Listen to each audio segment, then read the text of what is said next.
Olá, bem-vindos! Hoje a gente vai desvendar um dos conceitos mais importantes da eletricidade. Um assunto que é, sem brincadeira, um divisor de águas para qualquer pessoa que estuda ou trabalha com isso. Vamos construir essa base de conhecimento juntos? Tudo pronto para a gente mergulhar nesse universo? Bom, vamos começar com um mistério que, olha, muita gente já viveu na pele. Quem é que nunca se perguntou isso ou, pior ainda, acabou queimando um aparelho sem querer? Pode ficar tranquilo porque, no final desta nossa conversa, a resposta para essa pergunta vai ficar clara como água. E este aqui é o nosso roteiro, o caminho que a gente vai percorrer para resolver de vez esse mistério. Vamos passar por cada um desses pontos, construindo o conhecimento passo a passo para entender de uma vez por todas por que isso acontece.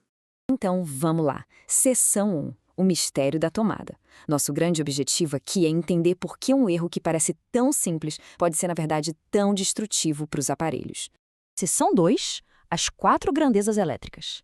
Para a gente conseguir resolver esse quebra-cabeça, primeiro a gente precisa conhecer os 4 personagens principais dessa nossa história elétrica. Vamos conhecer cada um deles. Primeiro, temos a tensão. Pensa nela como se fosse o empurrão que coloca os elétrons para se mexerem.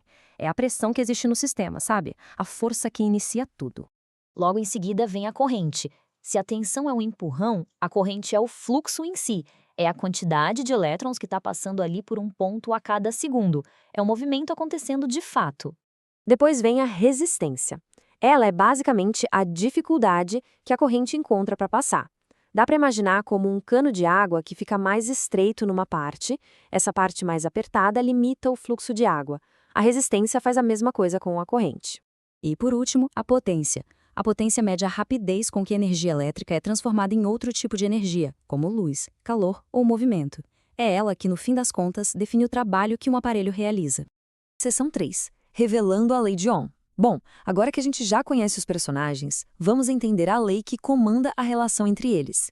E tudo isso graças a um cara chamado George Simon Ohm, o físico que decifrou exatamente como a tensão, a corrente e a resistência conversam entre si. E aqui está ela, a famosa fórmula mágica. A primeira lei de Ohm mostra pra gente que a tensão, que a gente representa pela letra E, é simplesmente o resultado da resistência, a letra R, multiplicada pela corrente, a letra I. O ponto-chave é o seguinte: se a gente conhece 2 dessas grandezas, sempre dá para descobrir a terceira. Elas estão sempre conectadas. E olha, para não precisar ficar decorando fórmula, existe essa ferramenta genial aqui, o triângulo da tensão. A lógica é muito simples. É só tampar com o dedo o que se quer descobrir. Quer achar a tensão, que está em cima, é só multiplicar os 2 de baixo. Quer achar um dos de baixo, tipo a resistência, é só dividir o de cima pelo que sobrou. Isso facilita demais a vida.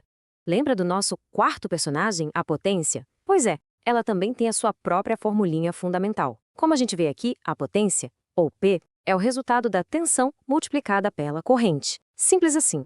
E claro, também existe um triângulo da potência, que funciona exatamente do mesmo jeito.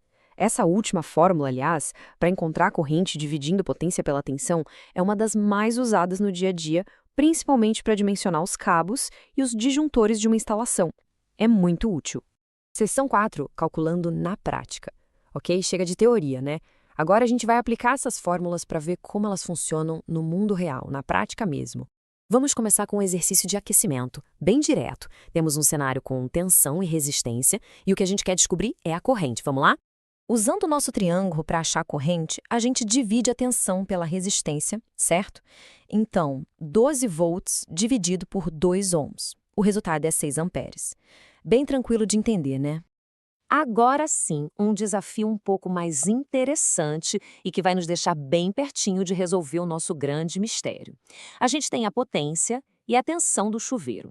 A pergunta é: como descobrir a resistência dele?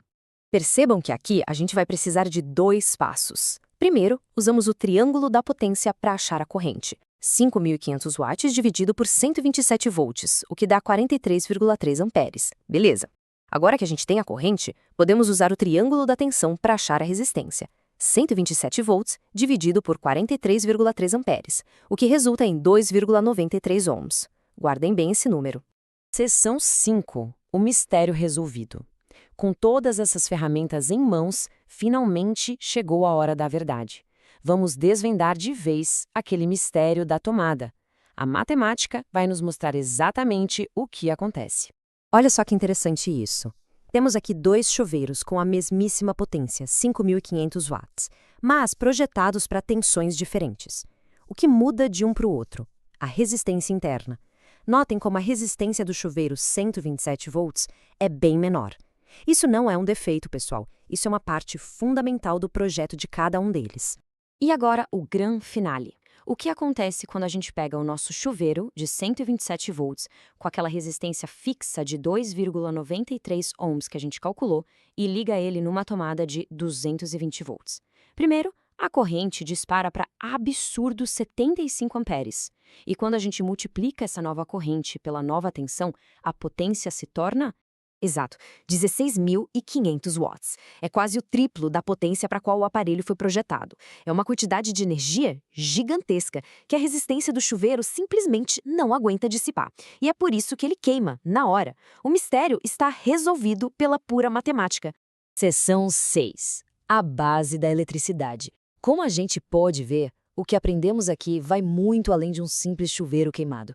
Nós acabamos de entender a relação fundamental que governa absolutamente todos os circuitos elétricos que existem.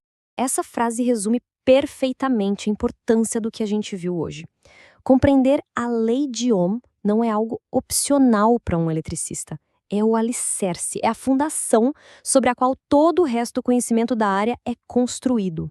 E para a gente terminar, fica a reflexão. Que outros aparelhos do nosso dia a dia são governados por essa mesmíssima lei? Parem para pensar. Do carregador do celular, à geladeira, passando pela televisão, tudo funciona com base nesses princípios. A lei de Ohm está em toda parte, silenciosamente fazendo o nosso mundo moderno funcionar.